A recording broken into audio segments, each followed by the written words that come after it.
All right.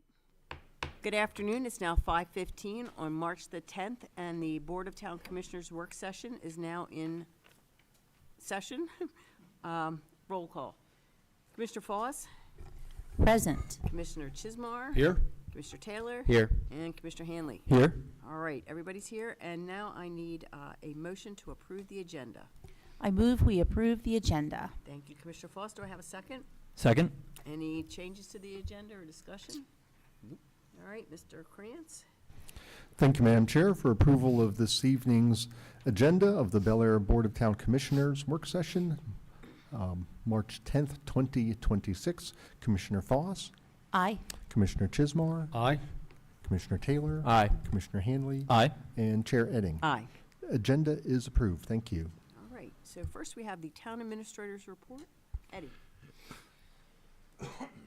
Excuse me. Thank you, Madam Chair. I only have one thing this evening. Earlier this week, Director Klein and I met with SHA. We've still been pursuing the pedestrian safety issues at Main and Lee. Back in December, the Secretary for SHA, Mr. Pines, came out with his staff, viewed the intersection. This was after several months of back and forth between Steve and I and SHA. They came out and made their assessment. In late January, early February, they submitted their assessment of the intersection to us, which was they felt that if we cordoned off 2 parking spaces and took out a tree, it would improve the sight lines that would fix it. We really, as you know, don't have a speed problem there per se. We do have speeding, but it is not as flagrant as people think it is. It's more the illusion. Plus also people are coming down that hill on a blind curve. So because of the holiday, not holiday, but the snow, the ice, the cold, we weren't able to meet with SH representatives until this week. So they came up, we walked the site again. And what we've landed on, there are 2 parking spaces, one on each side of the street, one just below the Armory, and one directly across the street from it that we're going to cordon off, stripe it off. There's a tree at the intersection of Lee and Main on the Stalefish side of the street that we're going to either try and save or remove, one of the 2. We believe that right now this early action, sort of like a demonstration project, as Kevin Small would call it, will give us better sight lines for people to see pedestrians in the flow. It's not ideal, it's not what we're looking for, but it is a step in the right direction. And then what they've offered to us, because we also talked to them about the crosswalks there, they will most likely revitalize the crosswalks once they see what we've done. So we probably have a 30 to 45 day implementation for us to stripe off the spaces and remove the tree, and we'll start that. And then they're also going to, once we do that, they'll come in and add edge lines on both sides of Main Street that will further define the lanes coming down Main Street. So it's a start. Again, is it ideal? No. Is it a step in the right direction to move in a direction we want to? We will. But we're making progress. So that happened earlier this week. If you had any questions, that's the only thing I had to report this evening. Yeah, Eddie, why remove a parking spot on the west side of Main Street? Parking on both sides blocks traffic view. So if you, for example, if you're coming down North Main Street, the one space in front of the Armory. Got that one. That yeah. one From for sure. you're coming out of Lee Street, Right. that's an issue. Yeah. But if you take the sight line and you're coming down the eastbound side of Main Street going north, there, that very last space, if you take the vehicle out, it opens up a sight line for people that are standing on the corner of the sidewalk in front of the Pink Silhouette store.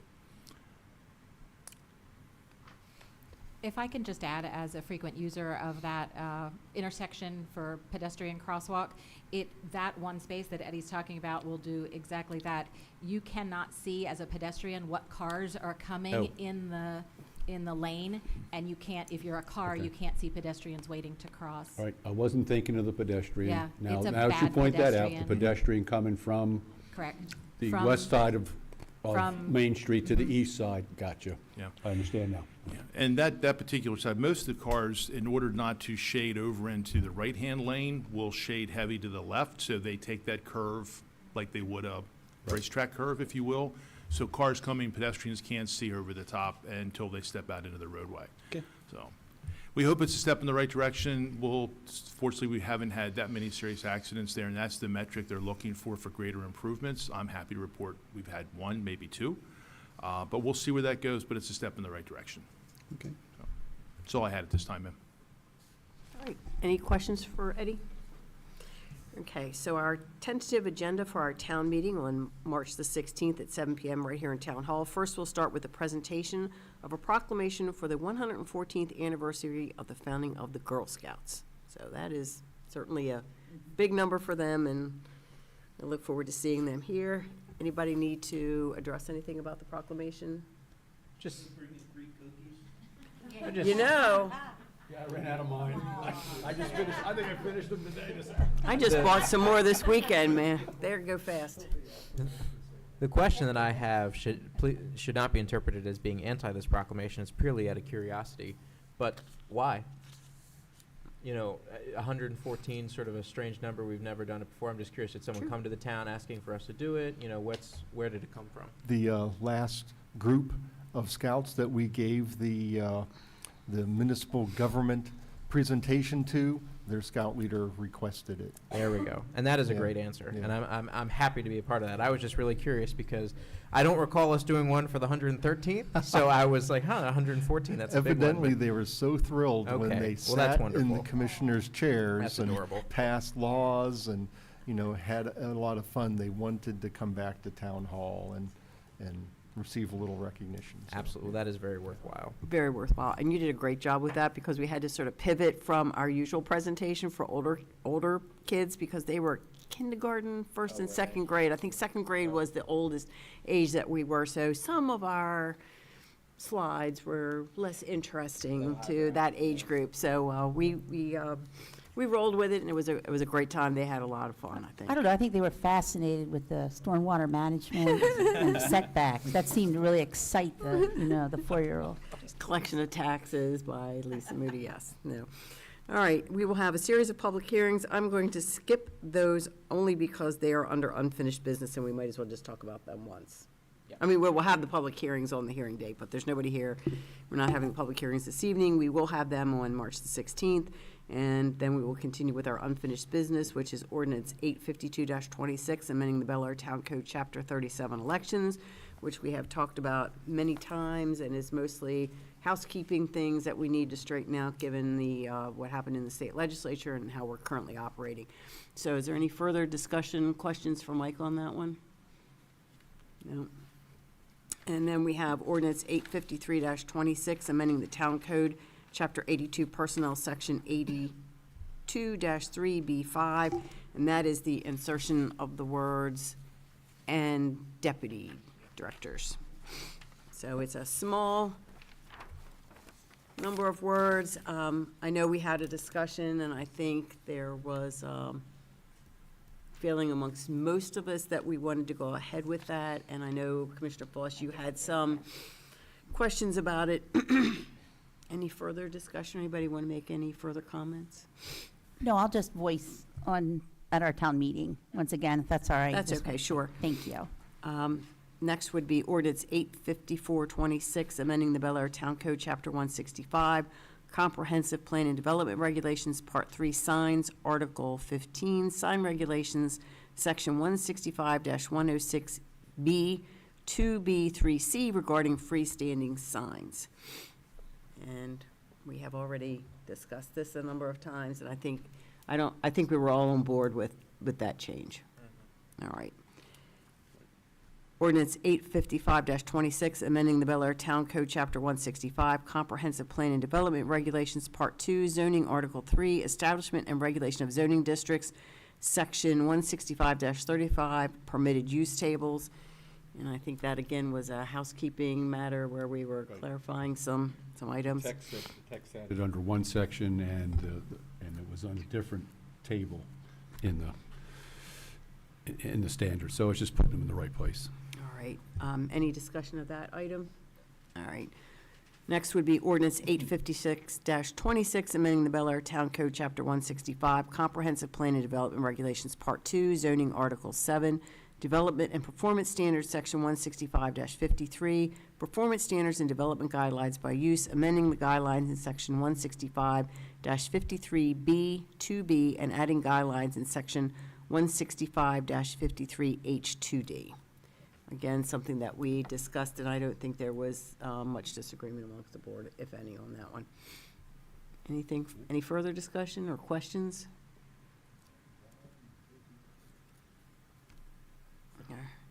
All right, and then ordinance 857-26, amending the Bel Air Town Code, Chapter 165, Comprehensive Plan and Development Regulations, Part 2, zoning, Article 2, Administration Enforcement, Section 165-11, Board of Town Commissioners to add a reference to the Maryland Code, Alcoholic Beverages and Cannabis, Section 22-1602, regarding waivers and related procedures and notices. And again, we've discussed this. It was something we came across in trying to make our code and the state law say the same thing, and we discovered that we had a missing piece that we needed to put into our code, and that is what this is to do. So any questions for Liz or anybody else? All right, under new business, ordinance 858-26, Development Rights and Responsibilities Agreement, the DRRA legislation. Steve or Liz, I'm not sure, who's going to take the lead. I can take the lead, Madam Chair, if you want. Go ahead. Okay, so we've talked about DRRA several times. The amendments introduced is consistent with Maryland Code Land Use Article 7301 et sec, establishing a framework for approving multi-phase developments and negotiating enhanced public benefits in exchange for project vesting. Obviously, the purposes are to adopt with amendments, and the amendments are not material. Those amendments nearly echo the town code as far as personnel, the board, rather than the legislative body, which has been removed from the state code. It aligns the town development regs with the state enabling legislation for DRRAs, establishes criteria, procedures, and requirements for considering DRRA petitions, identifies required elements of the DRRAs, delegates authority for negotiation and execution, following approval to the town administrator. I want to stress, as we have talked about ad nauseum, it is the Board of Town Commissioners that decides whether or not the town of Bel Air enters into this agreement. It is not the town administrator, it is not the Department of Planning, it is not the Planning Commission. Everybody has their role, but you are the final say, okay? It outlines the procedures for the Planning Commission to review public hearings, amendments, termination, enforcement, and recordation. Provides regulatory pathways for multi-phase projects, which is something that the town code does not really anticipate. It's not anticipated that any fiscal impact will impact the town directly. However, enhanced public benefits may generate infrastructure, public facility improvements, or other community benefits at the applicant's expense. Town staff recommend that the board receive ordinance number 85826 and hold a public hearing. I'm happy to answer any other questions that I did not already cover. Had you said that the town does not anticipate multi-phase projects? I mean, obviously the mall is one, but The town code does not anticipate multi-phased projects. So where you have moving pieces constantly. The mall is what brings it to the forefront, if that makes sense. And I asked Liz to bring this back up because I just think we ought to have it in our toolbox, whether we use it or not, doesn't matter. But at least it's there. It's going to take us at least about 2 months to get it into effect if we do want to use it at any point. But, you know, it's just something there. We have the final say. It's just, if we ever want to use it, it just keeps us from having to pass the legislation and then use it. At least we have it passed. And if we want to use it, use it. That's all.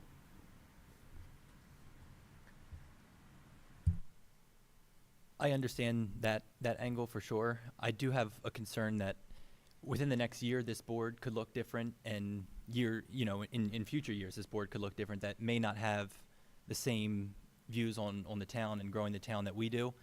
And we could have this lined up and ready for them to go. Whereas, right now, other than the mall, we don't really have any real use for this that I'm aware of. I'm opposed to the agreements just in principle.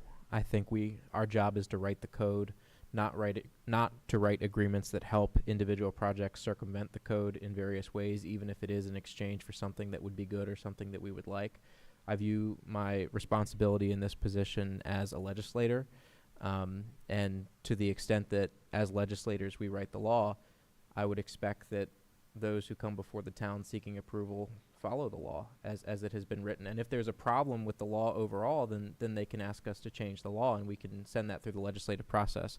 But I just find these types of agreements suspect in principle, regardless who's using them. If they're being used in a way that I think benefits the town on the whole, or if they're being used in a way that I think harms the town on the whole. That perspective, to me, of course, that's important, but it doesn't really change the underlying factor that I just do not I do not support this type of agreement in principle, and so that's why I'll be voting no.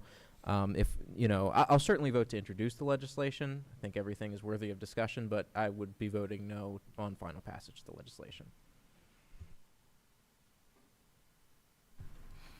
I don't really see it, Jake, as a way to get around the codes that we have already. It can be advantageous to a developer or whoever wants, or you know, from that standpoint. But I look at it from the standpoint, is it beneficial to the town first?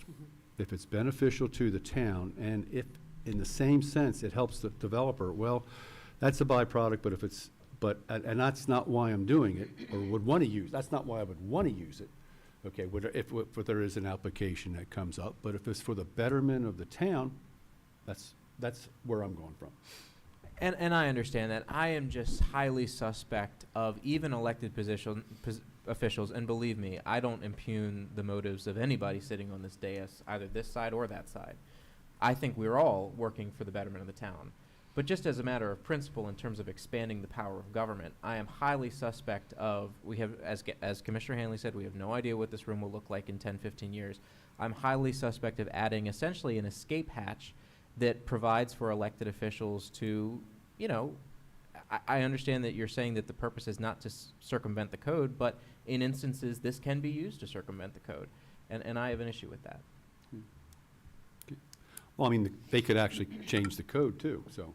They Without could, having- yeah, and that would be and appropriate. That would be going through the legislative process, and then it would apply to everybody, not just one chosen development. Okay. I agree with Commissioner Chismar, and I feel like it adds to the toolbox, and that it does benefit the town. And also, our attorney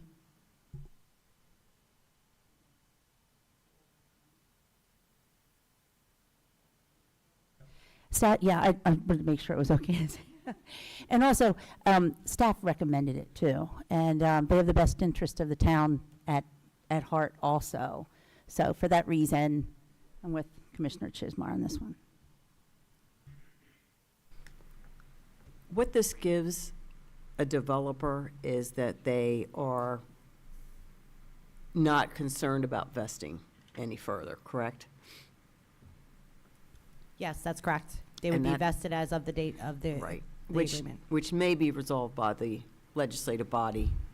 Did they retake up that issue this year? I know last year it did not pass, but The Maryland Certainty and Housing Act is currently, as I know, before the General Assembly at this point. Right. However, it is strictly limited to residential. really. It does not Would it apply impact. to mixed use or just strictly residential, or is it unclear? I did ask that question Mhm. of the MML representative who we met, and she said that there was no mention by the General Assembly of mixed use. So I would take the position mixed use is mixed use, Right, not and we look residential. at it from the perspective of what is the primary zoning classification Mhm. pursuant to the comp plan. So let's take Hartford Mall. Hartford Mall is business, it's commercial, it's not residentially zoned. So, and that's what its use is, under the comp plan, is mixed use, commercial.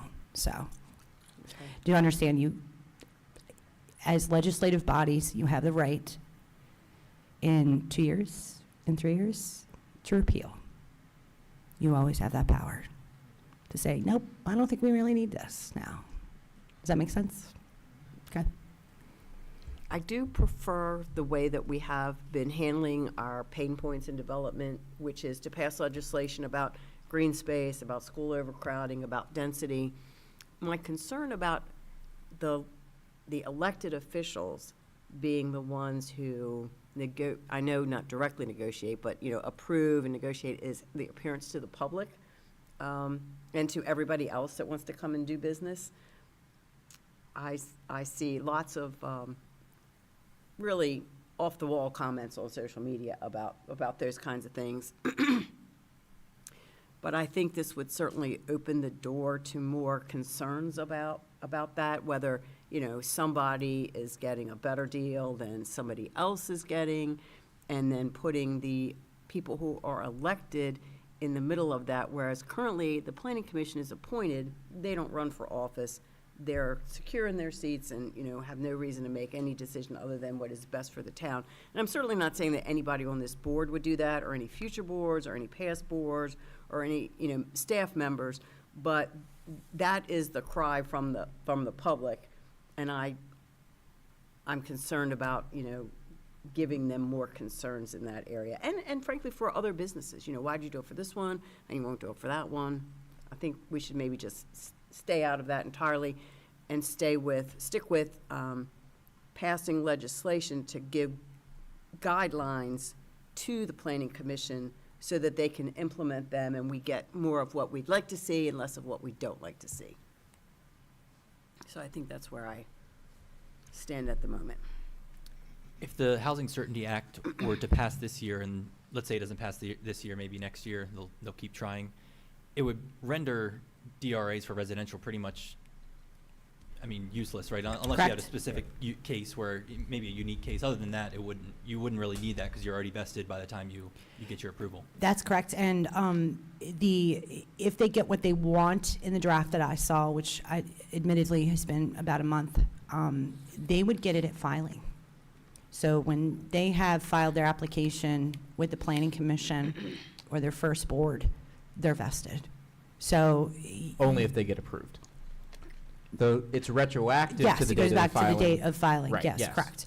So Just to be clear, we're not saying that you submit an application and boom, you're vested. no, you Right, still, yeah, yeah, correct. They still have to go through the process. It's, not a question. But it's to the date of filing. DRAs take it past that. DR, and also understand you don't get anything for that. So they file it, they're entitled to it, you can't change it. That's it. You don't get a enhanced public benefit, you get none of that. I'm of the opinion that the margin for profit with a developer on residential is a lot closer than commercial. They have more money to spend. So it behooves commercial developments to continue to do that. And the legislation as it's drafted now would not impact any commercial development in the town.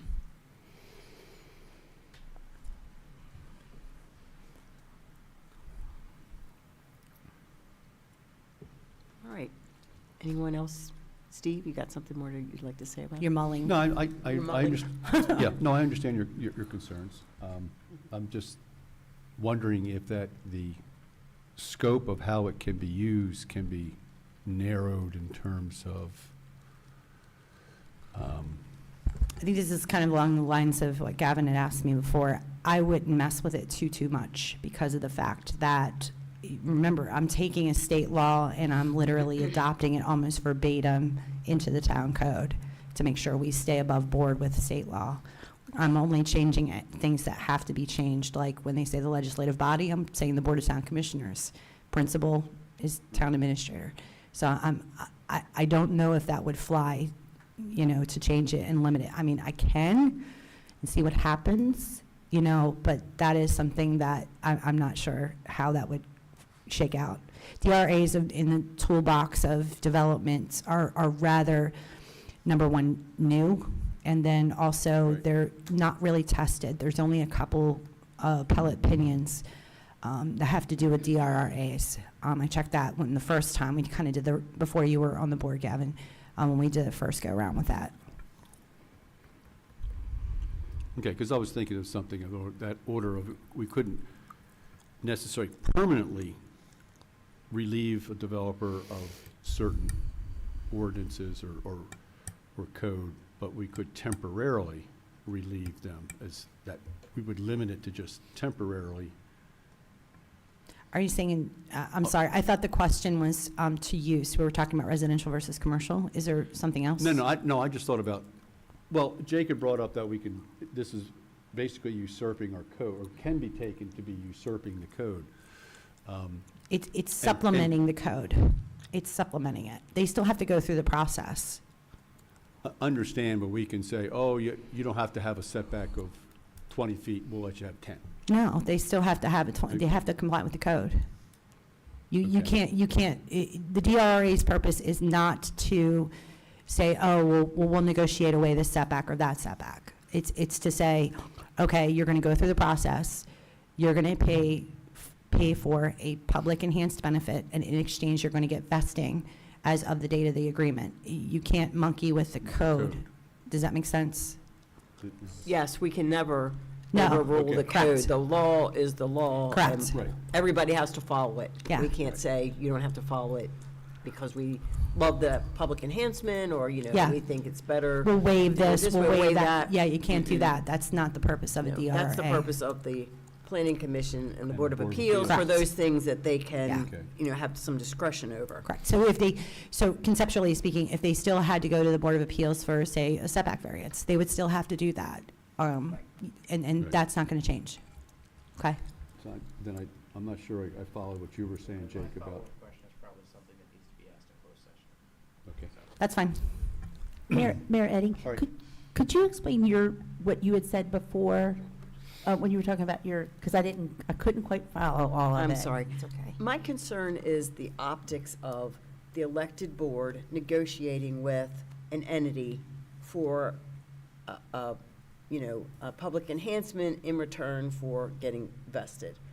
I mean, social media is always, suspicious of the elected officials and why they do things for certain entities and not others. So we have the public and the optics for them, as well as other businesses that, may have come in and been told no, or felt like they, their project wasn't favored, so they didn't think, we would do anything for them. So it's both sides of that I'm just concerned about the opposite, because we are elected. The people that sit on the Planning Commission, the Board of Appeals, are appointed. So they, they will do what, they think is in the best interest of the town, as we all do. It's more the optics of it than anything else. I'm certainly not saying that anybody on the current board or the past board or future boards or any staff members would, ever do anything like that. But I do think we have to be aware of how it looks to the outside. Just to clarify one thing, just to give a hypothetical, I think I've given this before. So say someone comes in and they want to do a DRA for a project, whatever you can think of. And the board says, say they come in with some ridiculous, we'll give a public benefit and, we'll plant some extra trees. And the board's like, no, like, that's absurd. Like, there needs to be something more material. It's only going to cost them couple $100, but they want vesting, right? And you say no, and they say, okay, fine, that's fine, not a problem. So what happens is, if they want to continue to do their development, they go to the Planning Commission, just like they would if we did not have DRRAs. So they would not be required to plant extra trees or give whatever public benefit. They would not get vesting until Maryland law kicks in, building permit, substantial construction down the line. So just to clarify that a development, just because you say no on a DRRA doesn't mean it just stops the development. They can go through, and they have to comply with every single section of the code. They just don't have to give you a public benefit. As they should. I mean, Yeah, Right. yeah, absolutely, yeah, so.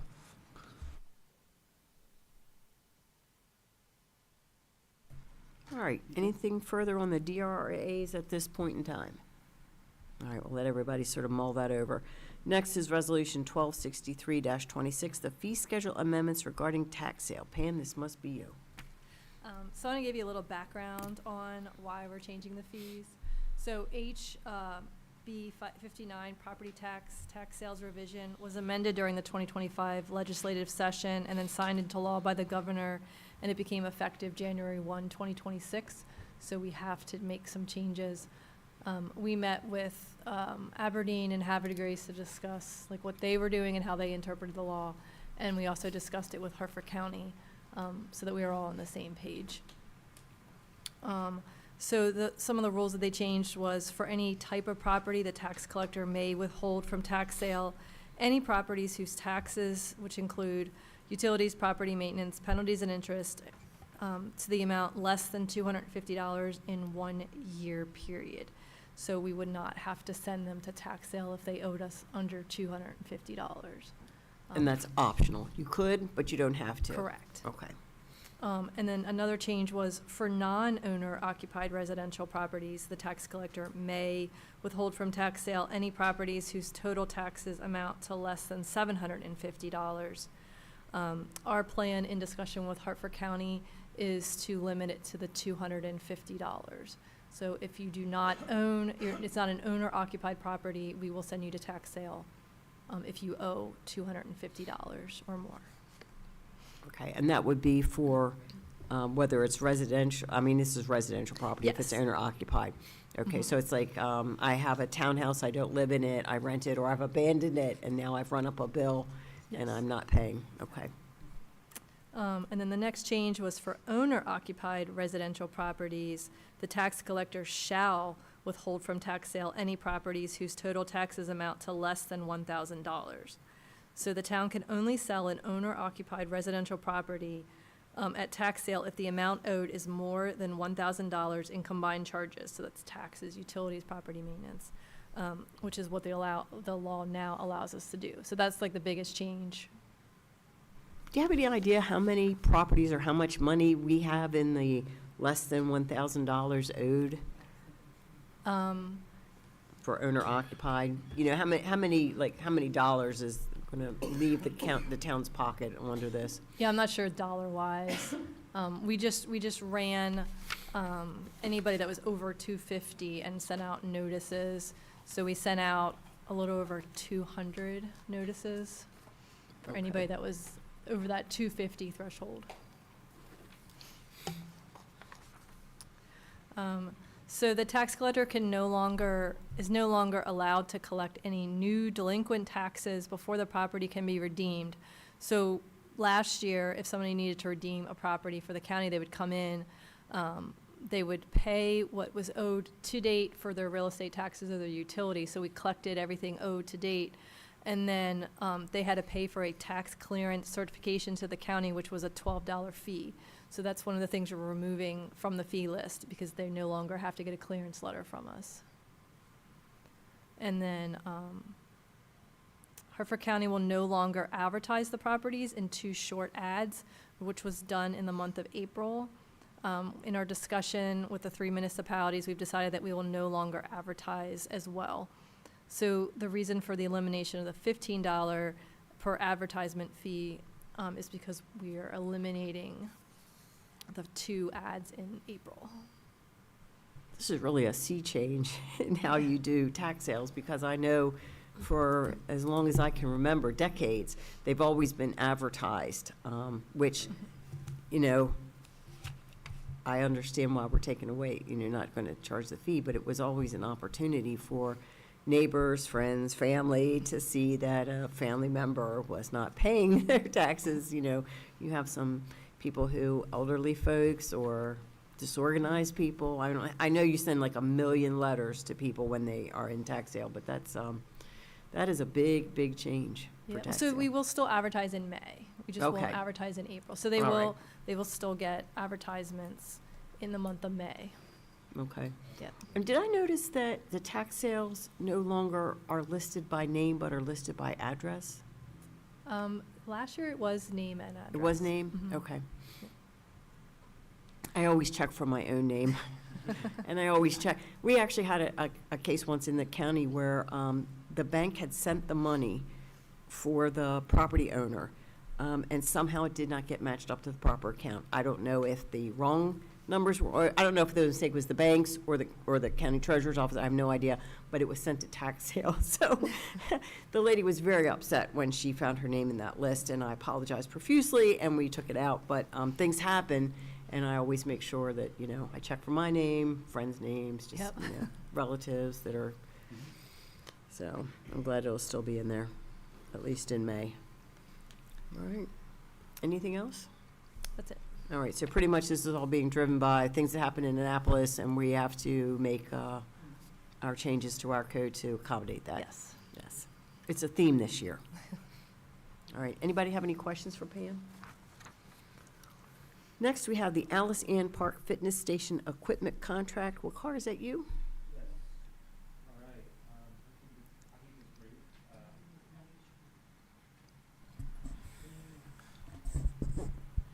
I'll keep this brief. So town staff is generally recommending that Bel Air Board of Town Commissioners to approve a $117,891.95 contract.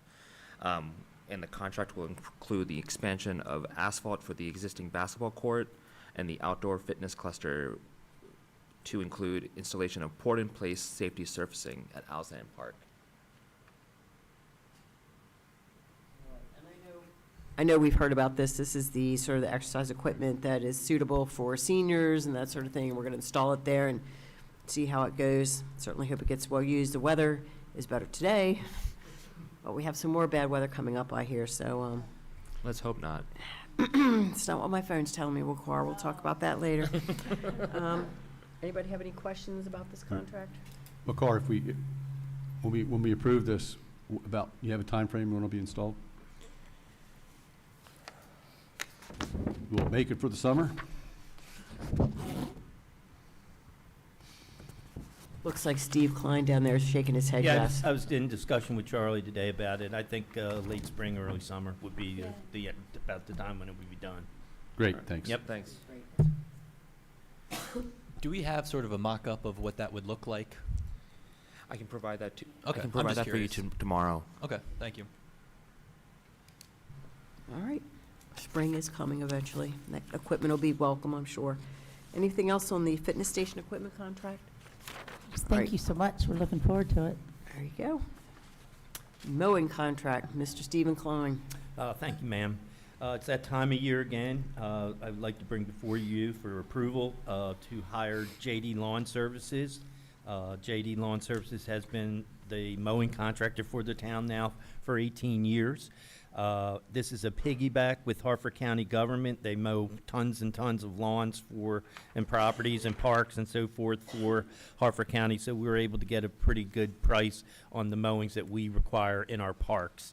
We do mow Rockfield Park, Shamrock Park, Homestead Park, and Alzan Park, and as well as Howard Park and the parking garage. The contract is for approximately 30 mowings each season for each of the parks and properties, and the contract is not to exceed $47,200.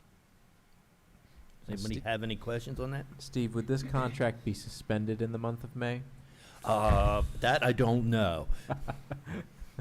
We had a citizen who was interested in No Mow May. When you don't mow your grass in May, come to Appearance and Beautification yesterday. Apparently, it's helpful for the insects and whatnot. I would not expect the town of Bel Air to observe No, that. I would expect us to keep our grass tidy. I think we will continue to mow on a regular basis. I think we will. I think we will. I would appreciate that. But we are doing other things with gardens and so forth to help butterflies and bees and things of that nature that No Mow in May is supposed to Right. support, so. And Steve, the Thomas Street, that'll be part of the Howard Park? All that? Yes, Okay. yes. Yeah, You know 'cause I what, there was that's a very good point, and I didn't even come to my mind, but yeah, that area along Howard Street. along, I mean, Thomas Street Thomas where the Street. new sidewalk is, yes. right, where the new Yes, sidewalk yes. is, right. Yes, sir. All right, anything else on the mowing contract? All righty, next, the Commissioner Liaison reports.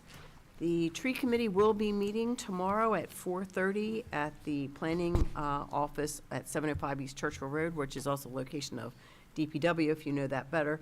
Our last meeting, as well as this meeting, will contain discussions of the Arbor Day celebration, the Bel Air Farmers Market Opening Day, which will happen on April the 11th. It's coming up fast.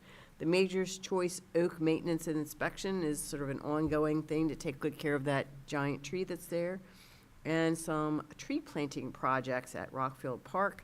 There's been a discussion of the planting of about 14 trees. So it will eventually be spring, and we will be celebrating Arbor Day. Appearance and Beautification had a short one last night. We did have, for the first time in recent memory, we had a member of the public attend, which was very nice. And, we discussed some of those things about mowing and, if we were to let our yard grow a little bit during May, would that be the worst thing? And, 12 inches is the rule, and we had that nice conversation. And so it's always interesting to hear from people in terms of how they, keep their property. We've got a few people in town who have essentially converted their entire front yard into like a wildflower garden, which is permissible so long as it's maintained as if it were a garden, and isn't growing over and everything. And I just appreciate hearing from people how they, express their individuality with their choice of gardening, so long as it, of course, is kept, manageable and reasonable. And DPW does a great job following up on those things when we do have an issue. Otherwise, the committee is in a little bit of a lull right now. They're planning Garden Mart. Bel Air High School will be participating this year, which makes the chair, Elaine Millard, very happy, and we're very happy to have them participating again this year. And we were still coming down off of Christmas. We were still discussing some of the bow orders that needed to be made to make sure that some of the ones that had really turned from a red into an orange would be replaced with true red by the time Christmas rolls around this year. So they continue to be hard at work, and ECDC, for its part, will meet on Thursday. There's a couple days here. Hey, Jake, just one reminder real quick. The Appearance and Beautification Committee did vote to have their budget as a no increase for this year's budget, so to keep the amount the same for next year. They do a great job. Yeah. Looking forward to Rockfield Foundation meeting tomorrow. And the Downtown Alliance will meet on St. Patty's Day. We'll be meeting in the community room, not Looney's. We're going to meet in the community room. And then the Cultural Arts Commission will meet next Wednesday. The Planning Commission met last Thursday. There were 4 things. I can't remember the 4th thing on the agenda, but anyway, there was the Phase 5 Mall, which is a bank that was approved at the corner of Tollgate and Route 1, where the shaved ice stand is. Then they had a subdivision they were subdividing the property, so where the Whole Foods section down by Macy's, they were going to subdivide that, so I guess they're going to sell that off to the Whole Foods people that were running that. There was some facade changes to the residences when they did their final drawings. It actually, you really can't see that much difference, but from the drawings, it looks like there are actually some more balconies being put in. So that was the 3rd one, and The 4th one was McPhail Crossing, Oh, the special McPhail development, Crossings, yeah. conversion to or clarification to a shopping center. so. All right. All right. Seniors and Citizens in Need, they met on the 26th. Stephanie submitted the AARP grant, which is for a fall prevention class at the Armory. We'll hear back in May if we're awarded that grant, and the classes will take place in the fall. And then I have my very first NTMP liaison report. So this past Friday was the first meeting that we've had in a while since we discussed the changes. So that there was a few things to catch up on, and then a few things that will be action items. There was a comprehensive study in Howard Park. I don't know if you guys had heard this being mentioned. Basically looking at every intersection, ingress, egress, people coming in, where are they going out. That is going to be wrapped up this spring. The next item was the 500 block of Broadway. They did a follow-up study to see, after the speed hump was installed, what is the speed now? So the speed did decrease, going in both directions by about 1 to 2 miles an hour. So nothing major. Like we had spoken about before, the amount of cars that are on that road is unbelievable. Within 2 days, they had 3,178 vehicles going both ways. So it just seems like there's a ton of traffic. The one notable thing from the study, which I thought was interesting, let me see here. The maximum speed was 48 east and 49 west. So you do get some speeders, and I think that's what sticks in people's heads when we get complaints. You see somebody buzzing by, that sticks in your head. Right. The majority of the people are driving the speed limit, but there are some knuckleheads out there for sure. Linwood Avenue, we are going to be painting some marking on the road. We received a complaint about speeding, so we'll have some slow markings there. Giles Street, This will be the first residential road that has the temporary speed cushions that were over on Bond Street. We'll be installing those. Steve Klein, Director Klein, would like to wait until late spring, just that way we don't get any, The cold and the warming like we're experiencing right now sometimes tends to loosen up eggs and things like that in the road. So we'll wait till it gets into a regular warm temperature and then they'll secure a lot better. perfect. You know, so I'm looking forward to that. That'll be the first time that we have those in a residential neighborhood, and hopefully it goes well and we can move that around. I guess the limiting factor with that is the hardware is expensive, so to install it and then remove it and install it somewhere else, it costs around $1,000 for the hardware, and you can't reuse it. So, and then there were a few traffic studies that we're gonna, I guess, initiate this spring that we're looking at. So that was about it for the NTMP. And then HPC did not meet this February. It sounds like the NTMP is really making some progress on a couple of troublesome areas Yeah. that we've had complaints about, so I'm sure they'll be happy over on Giles to see some activity. But I know it needed to wait until the weather was better, and I know that hardware is pricey, so we want to make sure we get good weather and we can see what's going on over there. Gavin, quick question. Do you meet periodically or just as needed? As needed, correct, Director Okay. Hopkins? Yep. Great. All right, I think that is all of our liaison reports, bringing us to the staffing update. Michael? Thank you, Madam Chair. Our police department posting for a police officer and our, that posting just came down, and the posting for a dispatcher just came down. So we'll be reviewing those applicants here shortly and conducting interviews and selecting the best possible candidate for those roles. We still have the planning director candidate, which we'll be discussing tonight in closed session. Candidates, I should say, and then we do have the director of finance position that's still outstanding. That is the only job ad that's still active on our website. It's currently listed as opened until filled, and until we're confident in our applicant pool, we'll probably leave it as such until we have a recommendation to make to the board. All right, thank you very much. And do we have one upcoming vacant, well, one, okay, we're gonna talk about those in closed session. In that case, we're moving on to the calendar, and there were a couple of dates that had some conflicts. I don't think actually that March the 30th was particularly one of them, because I didn't see that. I think that might be a typo, Madam Chair. I think you were talking about May. Is Yeah. there a conflict for the May date? Exactly, it was May the 26th. There is a, I don't know, town hall, open forum, whatever you want to call it, for senators, delegates, and it is conflicting with our work session, and I know I would definitely like to attend that. So I was wondering if we can't move it to Monday because that was Memorial Day, the 25th. Maybe we could move it to the 27th, which is a Wednesday? Sure. Does that work for everyone? This is May the 27th, Kristen. May the 27th, and it would be at the same time, 5:15. Fortunately, we're finished all our budget sessions by then, so that is, we don't have that complicating factor. So is everyone okay with that? I'm good with that. Okay, I take a class Wednesday night, and I could be late for it. So it'd Okay. be fine. We start at 5:15. yes. Okay. March 31st, the work session, I think that was the one I had brought up in the email. I believe there is a town hall that evening. I had looked that up, and I think I saw that after you pointed it out. I had that down.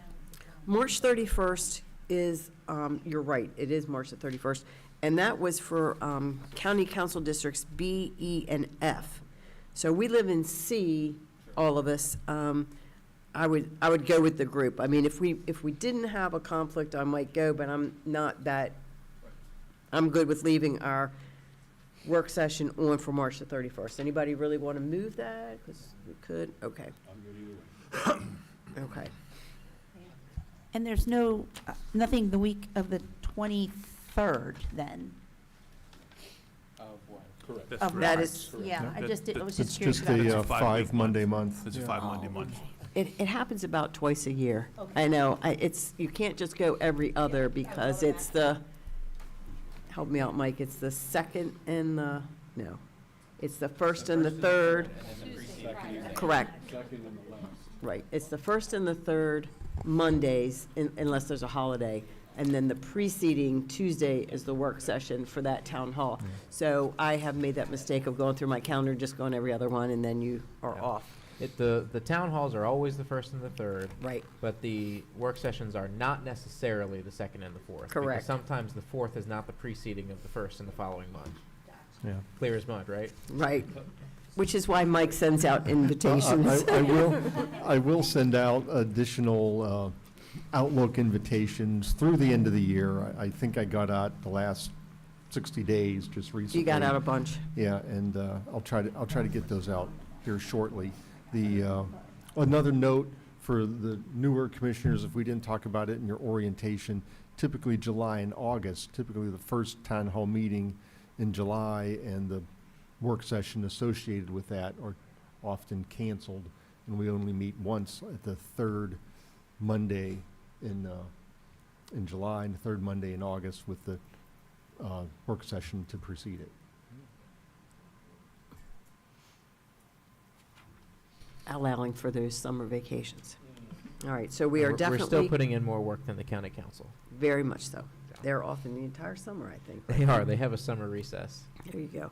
So we are definitely moving our May 26th, 5:15 work session to Wednesday, May 27th at 5:15, just so we get a correct invite for that. And not everybody shows up on the right day. Other than that, I had a request from Lisa. She wanted to move the budget work session on May 6th to May 7th. I am fine with that It looks like that would conflict with the planning commission. at 6 PM. We'll try to see if the planning commission, if we don't, if Wakar's just here and we don't have a director decision yet, but we'll see if they can kind of move to the following Thursday, to the 14th. Okay. Okay. That's assuming that we need them, you know what I mean? I mean, yeah, I don't think anybody from ECDC needs to be there. We do usually have a representative from planning who attends ECDC to provide a planning report, but hopefully we would be able to have enough Yeah. staff in the planning department to be able to do both planning commission and ECDC. Right. And we can really whip them and tell them, you only have an hour, ECDC, we got to be done by 6, Because how often do we succeed in that, right? That's all the calendar items I had noted when I went through. Is there anything that anybody else? All right.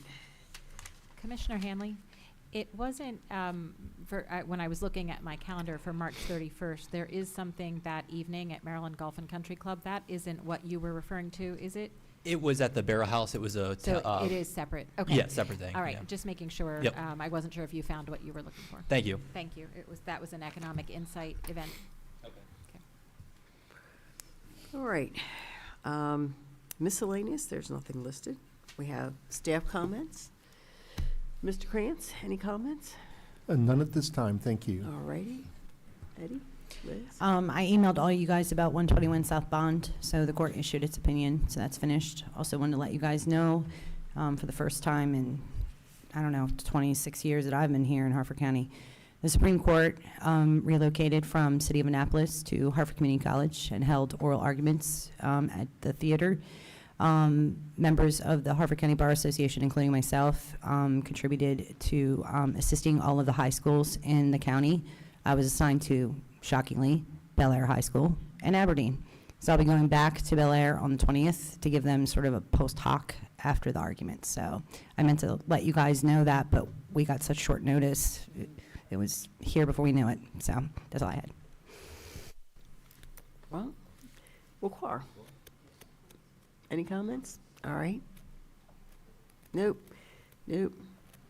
Yeah, I just have some sad news report from Public Works. Unfortunately, Buddy Haig's father passed away Aw. unexpectedly yesterday and it was a shock to our department, so just wishing all his family the best.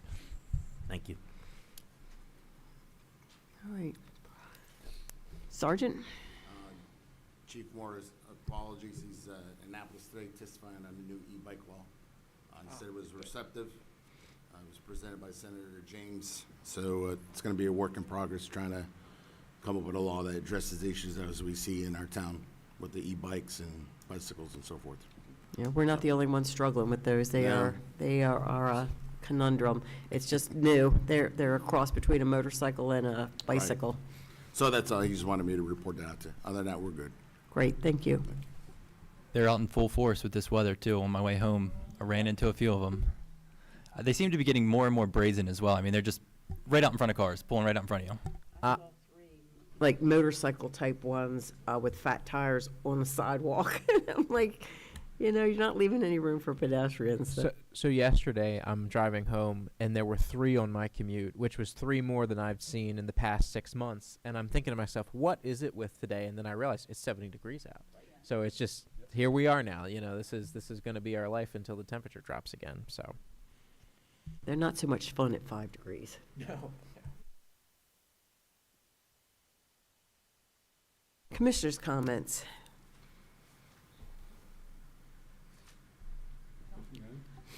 I just wanted to congratulate Nathan Creechy and Blake Santoro on their Arrow of Light ceremony. Thank you so much for putting me in touch with them. And I was able to go to that, and it was really wonderful to see the commander of Post 39 there, and they talked about how supportive that they are to that. And it was just really nice. Kind of, you and I both had scouts. Yep. And so we remember that. And the other thing was that I ran into the post commander of 55 in the grocery store, and she had said that this year they were happy to say that they have done over 500 in total in backpacks that they've done for the community. So it's really congratulations to these scouts, but also just hats off to our American Legions. Really proud of them too.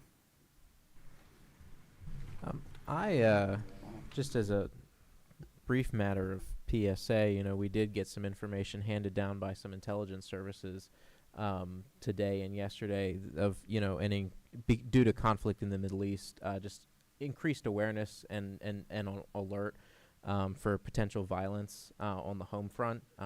If you're out in a public area, in a soft target style area, in a bar or at a concert, just keep your head out your phone, keep your head on a swivel, for something looks wrong, maybe get your family out of there.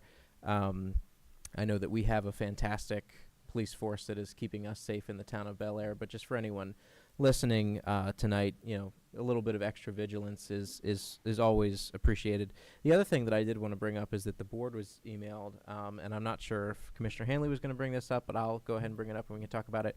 We got an email regarding chickens in town, particularly as it relates to hens, on a lot smaller than 10,000 feet. I don't know if the planning department has, I know, Wakar, you're in the hot seat tonight, so no problem if you don't have an answer for me. But we did get an email from someone looking for a sort of a waiver type situation, which I understand the code doesn't really provide for. But I just did want to open that conversation about this particular woman. She wanted to have 2 hens on a lot that was 7,500 square feet. So it's something to discuss if that is in any way doable or not. I did want to bring that up for discussion. So generally, as my understanding is, it's the lot size is 7,500 square feet. Mm-hmm. So generally, 2 chickens are permitted on lots that are 10,000 square feet or more.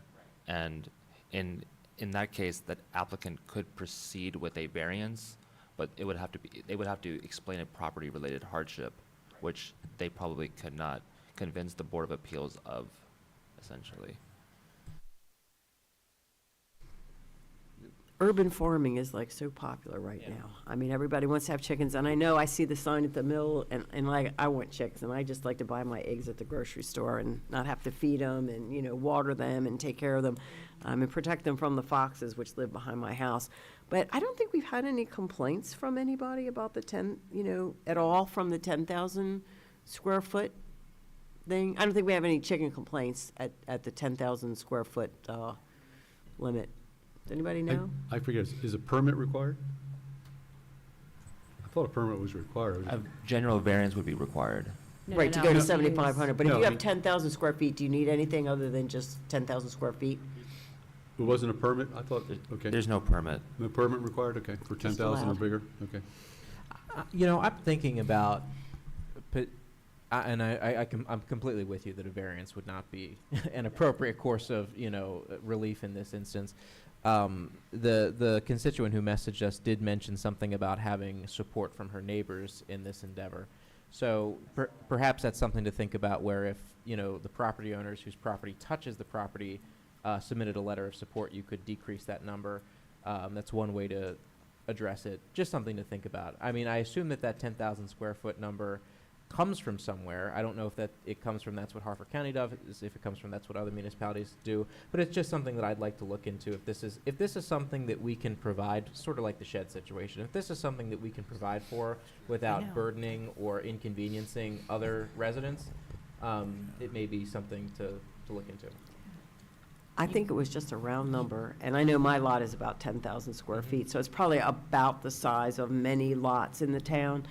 We don't have any like really large lots, like a half acre. I thought the county required 2 acres for that kind of thing, which, you know, is a lot. I don't know. I mean, if the neighbors do, my daughter had chickens in a regular suburban neighborhood that in a fenced yard, and I don't think they were any more of a problem than like somebody that has dogs or you know, any other kind of thing that you've got.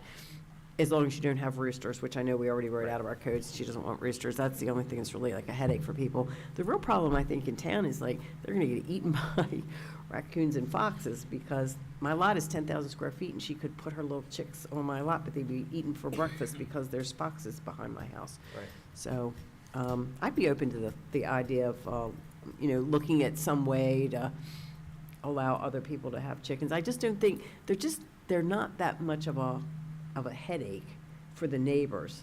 Right. And that would be my concern if, you know, for me in my neighborhood, are you gonna have something, like I remember somebody had peacocks, and they are Yes. noisy. We had a rooster on Archer Street. Right.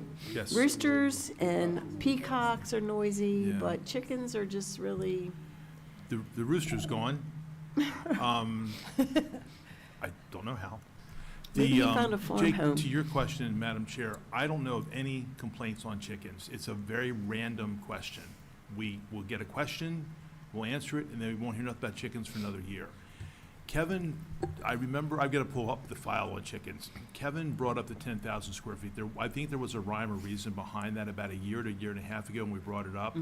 Because we talked about it increases the number of chickens that a person can have. I Yes. don't remember the logic behind it. I have to go look that up for you. But no complaints that I'm aware of.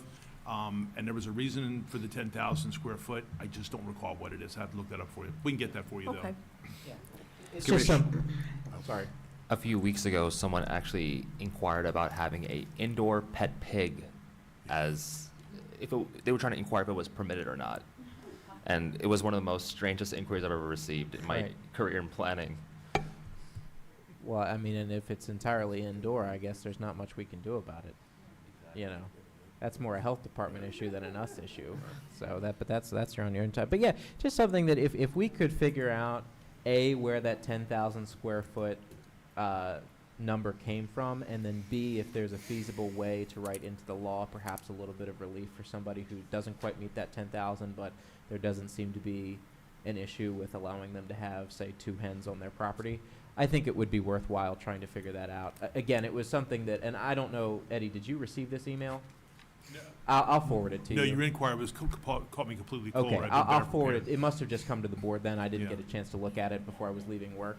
It you did, say just she about had 4 o'clock. Today? Did you say she had 7,000 or 7,500 square feet? 7,500. 7,500, okay. Yes, yes. So I'll forward the email over, and I'll make sure that town council, planning department, everybody who's relevant gets copied on that, and hopefully we can move forward with some sort of way to figure this out and make everybody happy in the end. I just appreciate the little things that we can do, like when we help Gus out with his shed, and, you know, if it's something that can be done, I think it's worthwhile. Just for everybody's record, 10,000 square foot equals 2.3 acres. I'm sorry, 0.23. So you're over just above a quarter acre, or just below it. So for judgment wise. Okay. Any more commissioners? I was just going to say, thank you to the police department for all the work on, Linwood and Giles and the 500 Block Broadway and the studies and the tests. It's very helpful to everybody to see what the actual data is. When you think everybody's speeding and, find out that, well, some people are, but not everybody. And I'm very interested in seeing what happens with the Giles Street cushions and whether, it makes a difference and helps out there. So thank you to the police department for that, and to Public Works for putting them in when the weather gets better. And thanks to Public Works for keeping an eye on the streets and getting them ready for the Derby. I know that's a big deal, and it's coming up fast, and I appreciate you keeping an eye on the condition of the streets. Yeah, and if BG&E does not come through, we'll just put a temporary patch in them to make them smooth for that event. Thank you. We And can't, they dig that right out after. we don't want to You have mean any for the kids manhole? launched. Yeah, the little gas. And the manhole, there's a manhole cover there too that will take those cars and give them a jolt to the right or left. They hit one of those holes. That's a pothole for them. Right. So we need to keep an eye on that. Update on the Liriodendron Bike Park plans. Gumbo is currently drafting a proposal that they will present to Harford County, because like I said, it's Harford County property, so it's kind of out of the town of Bel Air's, area, but, and then they'll keep me in the loop, and then Mr. Hopkins even mentioned that if we were interested, we could offer some money to them, either in this year's budget or next year's budget. It's really depending on when they're able to present their plans and get permission from the county. In addition to the Lee and Main Street intersection, Mr. Hopkins helped me out and directed me to somebody at the state that I could reach out to about, I'm interested in doing something like a beacon where, the pedestrian, you hit the button and then you have you have some amber flashing lights so that way people actually see that you're trying to cross. So I sent an email to somebody at the state about Gordon, what do they call that? There's a name for it, but where the Flatiron.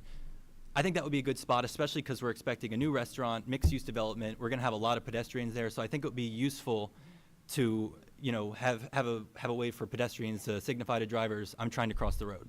So they said they'd get back to me within 90 days, so I'll keep an eye on that. And the last thing, around November, there was a cleanup day in downtown. I don't know who sponsored it or who was involved. Does anyone happen to know? Yes, that was it was a combination event, the Bel Air Downtown Alliance, and I apologize, there was a young girl who passed away from brain cancer 3 years ago. She was a scout. They had this cleanup day in honor of her. This was the second year that they did it for her. In the first year, they got like 200 volunteers, and then the number just keeps increasing. Everyone turns out for this particular day.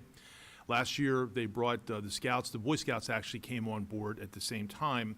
They got a little over aggressive in what they brought back. They brought back refrigerators and everything they could possibly find. We weren't quite prepared for that. And what they do is they rally at the Armory. This past year, they rallied at Shamrock Park, and they brought back the trash to Shamrock Park.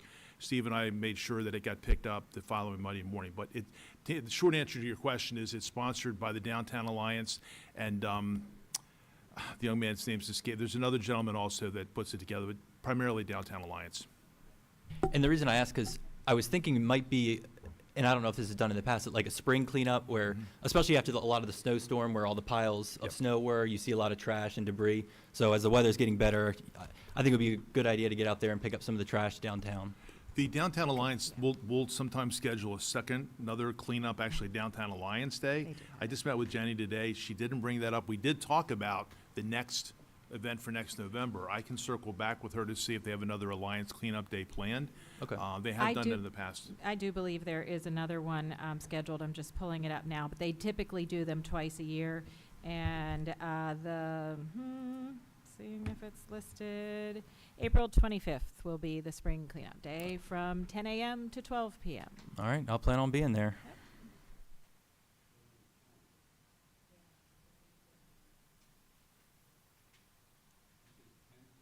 It is. It's from 10 to 12, meeting at Shamrock Park.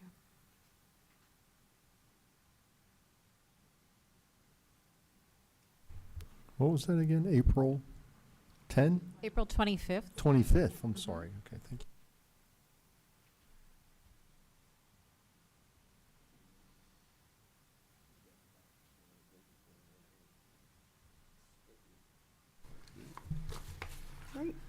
Just wanted to say congratulations to Mr. Small on his retirement. Today was his last day. Luncheon, we had a great turnout for his luncheon this past Friday, and we wish him all the luck in his retirement. I know we may be seeing him back, but I told him he's now joined the Romeo Club, which is retired old man eating out. And I've already gave him some ideas about where to go for Tuesdays and Wednesdays, where you can get your, lunch deals. So anyway.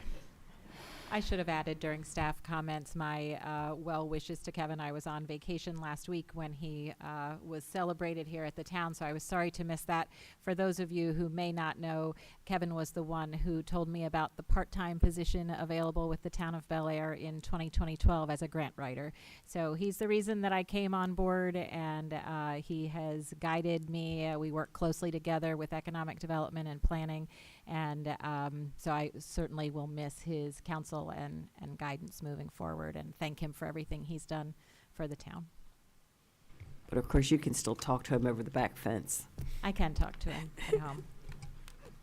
Well, I neglected to thank Commissioner Foss for going to the Hour of Light ceremony. I'm really sorry I couldn't be there. I had two grandchildren's birthdays this weekend that I had to attend, and scouting is really a great experience for everybody. You learn a lot of skills.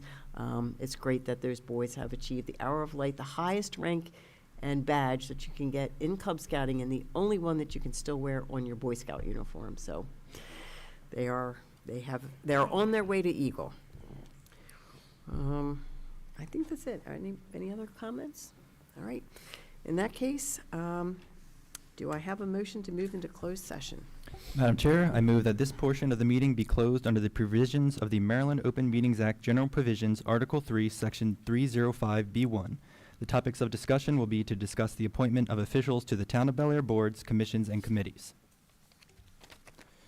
To discuss the appointment of the Director of Planning and Zoning position. The reasons for closed session discussion of above topics are because public discussion of candidates' names, qualifications, experience, and background could discourage people from volunteering for public service or compromise their privacy rights. And because public discussion of candidates' names, qualifications, experience, and background could discourage people from applying for employment or compromise their privacy rights.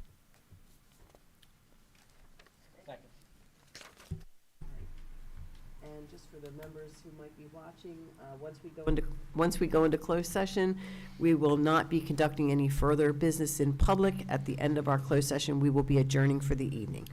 So in that being said, Mr. Krantz, I think we're ready for a vote.